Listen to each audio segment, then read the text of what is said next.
Hello everybody, praise the Lord. In the previous lecture we studied various natures of attitude, like it's a lifelong process. We know the meaning of attitude.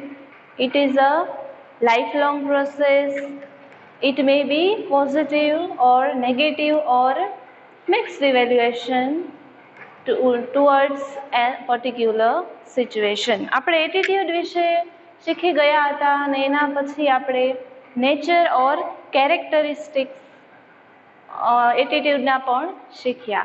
હવે આજનો topic આપણે શીખવાના છે એ છે influence of attitude. It is influence of attitude.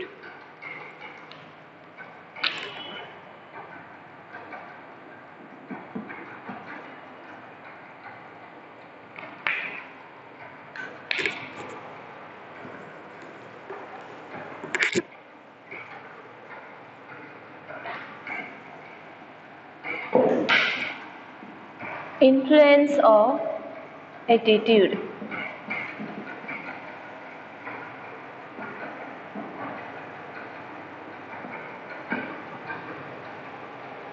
Influence એટલે પ્રભાવ. શું થાય? પ્રભાવ. હવે આપણે ખબર છે કે attitude affects our behaviour. Either it may be positive or negative. Attitude એ વલણ છે આપણે પોઝિટિવ અથવા આપણા નેગેટિવ બિહેવિયરને, હ્યુમન બિહેવિયરને અલગ અલગ રીતે અફેક્ટ કરે છે. બરાબર. ઇન્ફ્લુઅન્સ એટલે પ્રભાવ. હવે વલણ છે એનાથી આપણા હ્યુમન બિંગને 4 એરિયાસમાં એનું ઇન્ફ્લુઅન્સ છે, એટલે એનો પ્રભાવ છે. બરાબર. માણસ માટે વલણ, બરાબર, કઈ કઈ રીતે 4 મેઇન રીતે 4 એના એરિયાસ છે. તો કે there are 4 influence of attitude that affects human behavior. બરાબર. વ્યક્તિને અલગ અલગ રીતથી 4 એવા પ્રભાવ, 4 એરિયાસમાં આપણું એટીટ્યુડ છે હ્યુમનને અફેક્ટ કરે છે. બરાબર. તો એમાંથી આજે આપણે 2 શીખવાના છીએ. બરાબર. તો આપણું ફર્સ્ટ ઇન્ફ્લુઅન્સ છે આપણું એટીટ્યુડને અસર કરતું હોય, that is about knowledge. Let's start. It is knowledge. Attitude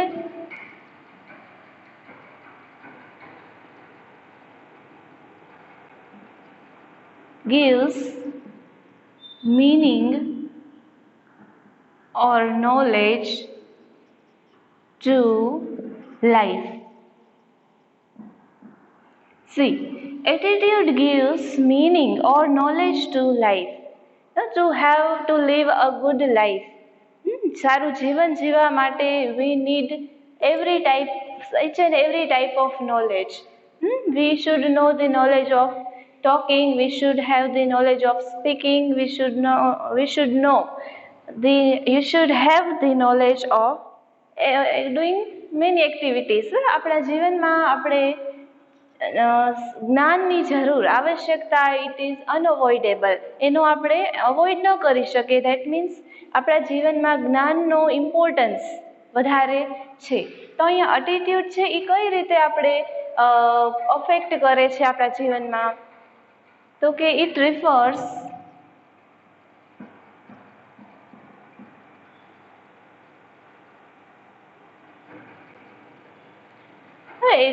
એટલે એ દર્શાવે છે. Attitude refers to our need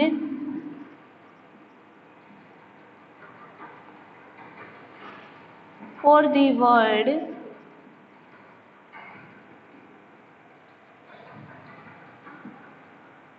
which is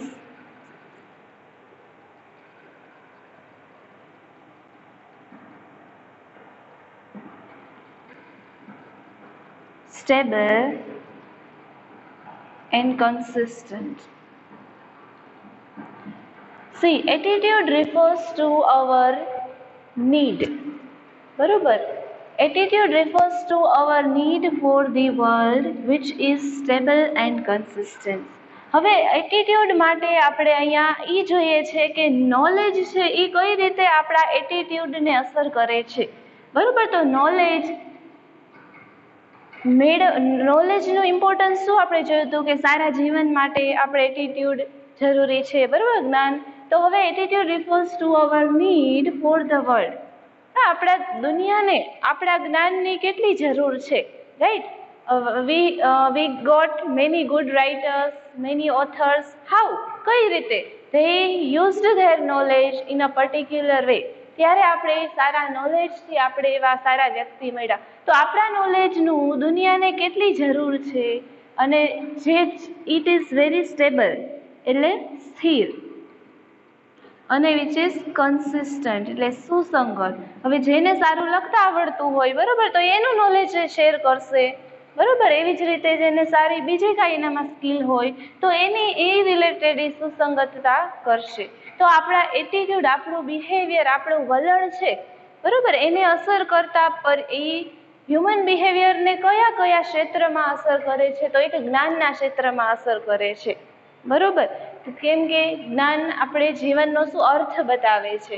પછી આપણી જરૂરિયાત દુનિયાને આપણા જ્ઞાનની જરૂરિયાત છે, બરોબર છે, જે સ્થિર છે અને વિચ ઇઝ કોન્સિસ્ટન્ટ એટલે એના અનુરૂપ આપણું એટીટ્યુડ હોવું જોઈએ, બરોબર. તો નોલેજ છે એ એવું એરિયા, 4 એરિયાઝ છે. નોલેજ એરિયા આપણે કહી શકીએ. તો જ્ઞાનના એરિયામાં કઈ રીતે એટીટ્યુડનું અસર કરે છે, કઈ રીતે વલણ છે એની અસર પાડે છે, એનો પ્રભાવ પાડે છે, બરોબર. તો આ 2 વસ્તુ આપણે ખાસ નોટ કરવી. પહેલી તો કે એ મિનિંગ આપે છે, પછી secondly it refers to our need for the world which is stable and consistent, બરોબર. હવે આપણે પહેલાં જ મેં તમને કીધું હતું, ફર્સ્ટ લેક્ચરથી જ આપણે જોઈ છીએ તો કે એટીટ્યુડ કેવું હોય, પોઝિટિવ ઓર નેગેટિવ, બરોબર. હવે નોલેજની વાત આવે છે તો નોલેજ, બરોબર, કે જે અ પર્સન પાસે પર્ટિક્યુલર સ્પેશિયલ ફિલ્ડનું નોલેજ છે એ ઓનેસ્ટલી એવી રીતે યુટિલાઇઝ કરે, બરોબર. તો આપણા હ્યુમન બિહેવિયરમાં શું એક ચેન્જ આવી શકે, બરોબર. તો અહીંયા એટીટ્યુડ છે, એટીટ્યુડ કેને રિફર કરે છે તો કે આપણા દુનિયાને આપણી કેટલી આપણા નોલેજની જરૂર છે which is stable and consistent. Attitude help us to know, knowledge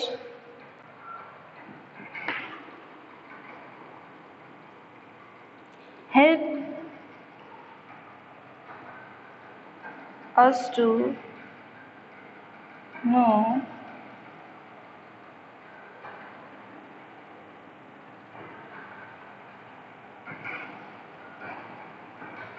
behavior, બરોબર. નોલેજ છે, બરોબર. આપણે નોલેજ એટલે જ્ઞાનના મદદથી આપણે શું સામેવાળી વ્યક્તિના વર્તનને આપણે સમજી શકીએ, બરાબર. આપણે અહીંયા વલણ શીખીએ છીએ. વલણ એ શું છે તો કે આપણે કઈ રીતે વ્યક્તિને ઓળખી શકીએ, તો એના માટે આપણે નોલેજની જરૂર પડશે. ભલે અલગ અલગ સ્કિલ, આપણે અલગ અલગ ફિલ્ડનું નોલેજ હોય, બરાબર. તો નોલેજની મદદથી knowledge helps us to know the behaviour, બરોબર. We can identify the behaviour of a person through attitude, બરોબર. તો આપણો અહીંયા ફર્સ્ટ એરિયા છે influence of attitude in the human behaviour. તો એનું ફર્સ્ટ એરિયા આપણું કયું છે, નોલેજ. એ અહીંયા આપણે સમજ્યું, બરાબર. સાથે સાથે નોટ કરજો.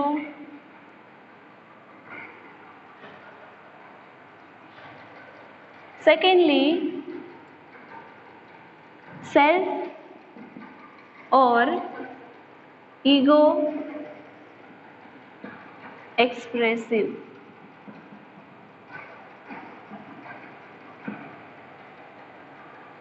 બરાબર. સેલ્ફ એટલે સ્વ, પોતે, બરાબર. આપણો ઈગો એટલે અહમ.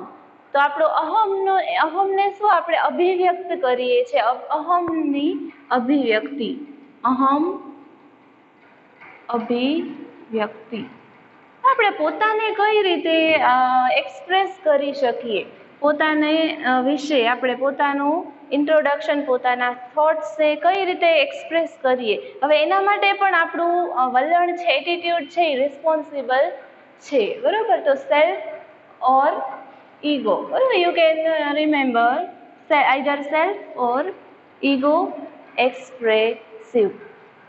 તો અહીંયા સેલ્ફ એક્સપ્રેસિવમાં આપણે શું શીખવાનું છે કે it helps, that is attitude helps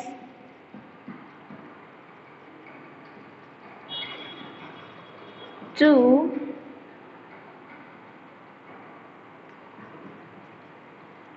express our thoughts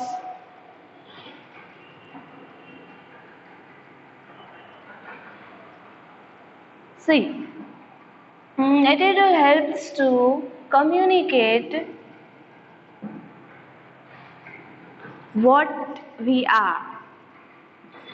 જો સેલ્ફ ઈગો એક્સપ્રેસિવ આ આપણું બીજું એરિયા છે કે જેમાં એટીટ્યુડનો પ્રભાવ પડે છે. પહેલું આપણે નોલેજ જોયું તો કે નોલેજ એ મિનિંગ છે જે શીખ્યા એ. હવે બીજું આ ક્ષેત્ર છે that is self or ego expressive. આમાં તમે પોતાની અભિવ્યક્તિ કઈ રીતે કરી શકો. It affects our attitude. આપણા વલણની અસર આપણે પોતાની સ્વ અભિવ્યક્તિ માટે જવાબદાર, એને માટે રિસ્પોન્સિબલ છે. તો attitude helps to communicate what we are. તમે જે છો એ તમે કમ્યુનિકેટ કરવા માગો છો, તમે એક્સપ્રેસ કરવા માગો છો, તમે રિફ્લેક્ટ કરવા માગો છો, તમે રિપ્રેઝેન્ટ કરવા માગો છો. This are the similar words which you can use. તો એટીટ્યુડ એ પોતે તમે જે છો, આપણે જે છીએ, what we are, that means આપણે જે છીએ તેને જ આપણે કમ્યુનિકેટ કરવા માટે, આપણે પોતાને એક્સપ્રેસ કરવા માટે, પોતાને રિફ્લેક્ટ કરવા માટે, પોતાને રિપ્રેઝેન્ટ કરવા માટે સેલ્ફ ઓર ઈગો એક્સપ્રેસિવ એનાથી આપણે એટીટ્યુડને કારણે આપણે આ બધું કરી શકીએ છીએ. તો અહીંયા આપણા બિહેવિયરમાં, હ્યુમન બિહેવિયરમાં સેલ્ફ ઈગો એક્સપ્રેસિવ માટે attitude is very important.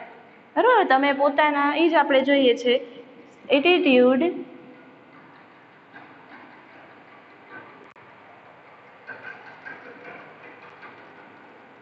is very important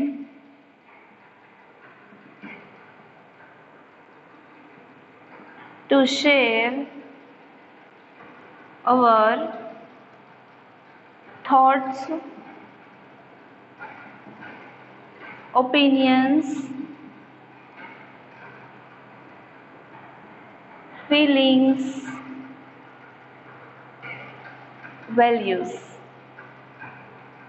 Okay, see, attitude is very important to share our thoughts. Attitude ખૂબ જ મહત્વનું છે આપણા સેલ્ફ એક્સપ્રેશન માટે. ધેટ મીન્સ આપણે પોતાના વિશે પોતે કંઈક પ્રસ્તુતિ કરવા માગીએ છીએ, પોતે અભિવ્યક્ત આપણે કરવા માગીએ છીએ, તો એના માટે એટીટ્યુડ હોવો ખૂબ જ અનિવાર્ય છે. તો એટીટ્યુડ એ ખૂબ મહત્વનું કેના માટે છે તો કે ટુ શેર અવર થોટ્સ, આપણા વિચારો રિપ્રેઝેન્ટ કરવા માટે, પછી ઓપિનિયન્સ આપણા અભિપ્રાયો ને રિપ્રેઝેન્ટ કરવા માટે, ફિલિંગ્સ